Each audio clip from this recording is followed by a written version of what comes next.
So this is the i9 voice changer. I've gotten quite a few questions about how this works with a gaming console. So that's what I'm talking about today. It's quick and easy, just a refresher on this. It's a voice changer. It can change male, female, reverb, or echo. It's also got some buttons down at the bottom for like applause and stuff like that. Here's the video, and here's how you do it.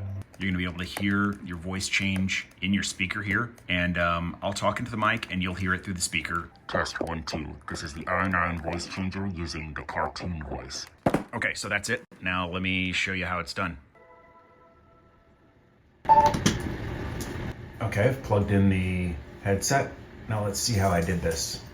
So my headset, which is headphones with microphone, goes out over an analog line. This headset splits out into two analog connections, one for headphones and one for a microphone. But what I wanted to do is push it into the i9, so I've got a combiner, essentially, and so it takes these two different signals and it combines them and pushes them through the wire. And you gotta make sure it's the right connection. You can't just get something that combines two things. You got to make sure that it's designed for headphones and for microphone. And you see the difference. These are both TRRS, which are tip ring sleeve.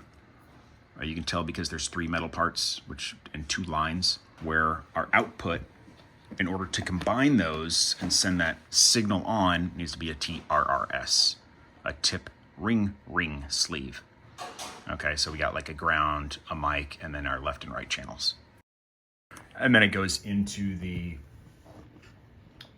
headset jack on the i9, and then process through here as you talk. It does whatever you've selected on here. And then we go out of Live 1 or Live 2 at the top into our system, which I'm plugging directly via the TRRS cable that came with the i9 into the remote of my PS4, which when I take that out, now we're back on regular audio. Okay, hope it helped you out. If it did, give it a thumbs up. Feel free to subscribe. Take care. I'm out.